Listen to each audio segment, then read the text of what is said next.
Uno de los temas que hemos tratado de poner en evidencia permanentemente en este campo activo es tratar de pensar, porque alguna vez hablando con mi papá, que es profesor de la escuela secundaria, me decía, mirá, el problema ahora no es como se planteaba antes, que vos tenías en un chico la hoja en blanco y entonces tenías que llenarla, digamos, el vaso vacío y tenías que llenarlo. Ahora el vaso está lleno.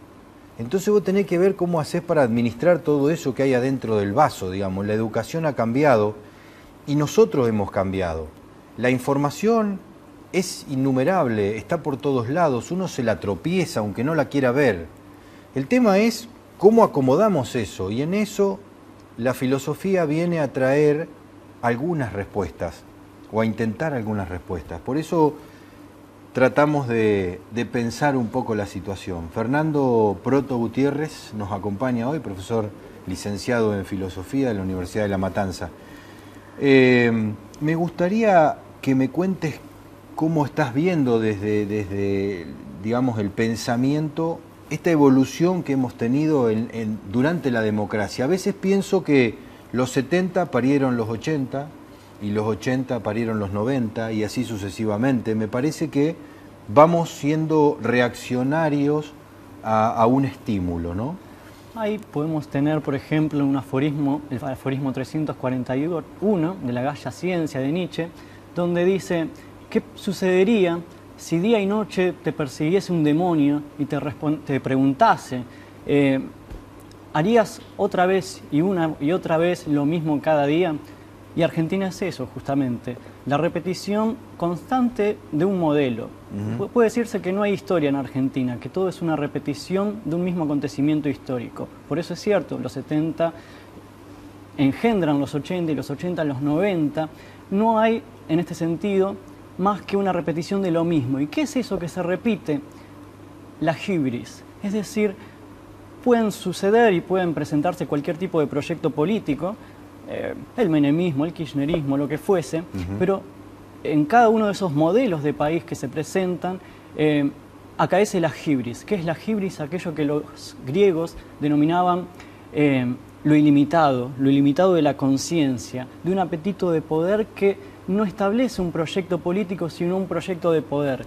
Y eso ha sido, en algún caso, causa del establecimiento de una democracia formal en Argentina y ya no sustentada en bases concretas. Sí apareció, por ejemplo, luego de la crisis del 2001, una manifestación de democracia participativa, si se quiere, pero que fue, de algún modo, supeditada o subsumida a una especie de control social en base a planes sociales, etcétera.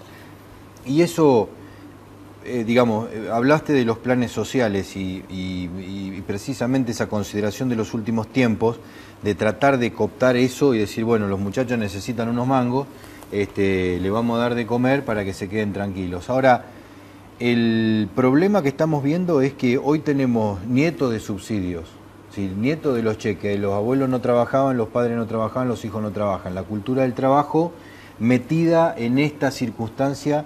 Recuerdo alguna vez, yo he leído poco, pero recuerdo en la República de Platón que ya en ese momento Sócrates hablaba de la importancia de las clases medias como motores de la República. Y esas clases medias hoy en la Argentina están cada vez menos evidentes, digamos, ¿no? ¿Cómo se ve? Bueno, el problema en sí mismo no es el subsidio o la ayuda, que en algún caso puede ser necesario, sino el establecimiento de una deuda simbólica. Es decir, por ejemplo, en la época menemista la deuda podía ser externa, por ejemplo. Bueno, le debemos al FMI, etc. Hoy la deuda es interna. ¿Qué significa?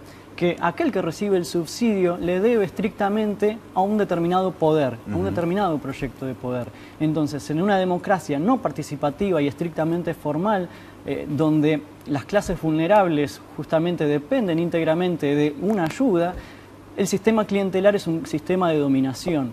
Y esto es lo que hemos visto durante estos 10 años, un sistema de dominación, una estructura de dominación. Esa estructura de dominación termina con estos estertores de este último tiempo, que si bien todos soñamos con que no volvamos a tener un 2001 porque sería muy traumático, también en el 99 yo fui a Alemania, quiero decir, no pensábamos que íbamos a tener un 2001. Entonces Hoy tampoco pensamos que dentro de 1 año o 2 años podamos llegar a tener una explosión. Pero suponiendo que eso no suceda, ¿estás viendo o se ve, se ilumina una posición política de la sociedad diferente que la que hemos tenido en años anteriores para llegar acá? No, no. Es decir, Argentina es el mito del eterno retorno. El mito del eterno retorno implica la repetición, y la repetición es una tragedia. La tragedia se circunscribe a un círculo. Argentina repite.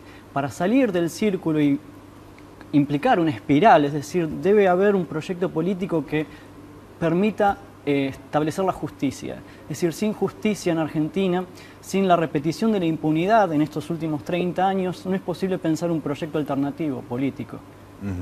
¿Y eso viene solamente a partir de la educación? ¿Viene solamente a partir del conocimiento, del ordenar todo este cúmulo de información que tenemos? El kirchnerismo ha aumentado, digamos, el PBI en educación, y sin embargo eso no ha contribuido en absolutamente nada. Hay algunos avances, por supuesto, pero el problema es cultural. Es decir, es necesario modificar modelos de replicación cultural para que Argentina pueda posiblemente salir a partir de un contrato ético, de un contrato nuevo cultural. Sin un nuevo contrato moral, un contrato ético, un contrato fundado en la justicia, no es posible salir del círculo trágico de la Argentina que repite la ineptitud y la impotencia y la injusticia. Hoy cuando se habla de quienes toman las decisiones económicas, dicen, bueno, son teóricos, ¿no es cierto? Como profesor universitario, ¿cómo te sentís frente a esa afirmación? Digamos, porque yo siento que la afirmación genera la idea de que, bueno, un tipo que sale de la universidad en realidad no sabe nada, tiene un título pero tiene que aprender. Lo cual es bastante, digamos, depresivo para Sí. el profe. Sí, en realidad, digamos, la teoría es la base de la praxis. Digamos, una praxis pensada es una praxis inteligente. Puede que no sea inteligente y sea astuta, digamos. Cuando Platón justamente en la República habla sobre la alianza entre el bien y la inteligencia y la razón, digamos, uno puede ser inteligente, pero si no sigue una idea determinada de bien puede ser astuto. La praxis tiene que ser pensada e inteligente, y Argentina debe insertarse dentro del paradigma cognitivo, un paradigma de inteligencia. Como Corea del Sur, quiero decir, bueno, no estrictamente un país procapitalista, ¿no? Sí. Pero sí un paradigma de inteligencia y nuevo humanismo. De cualquier manera, ya sabemos que de cualquier lado que estés, tal como lo mencionaba recién, hablabas de lo que decía Platón en la voz de Sócrates, ¿no? Uno puede ser inteligente, pero termina en astuto y no en el bien común, es decir, termina en el bolsillo propio y no en el de todos. Así que bueno, a partir de ahí, ¿cómo ves este futuro próximo, digamos? ¿Qué desarrollo le ves? Es necesario, como en Sudáfrica, una reconciliación nacional. Y la reconciliación nacional necesitará justamente de justicia y perdón. Muchas gracias. Bueno, tratamos de pensar la situación de la realidad. Esperemos que a partir de acá tengamos algunas otras herramientas para determinarla. Hasta la próxima semana. Muchas gracias.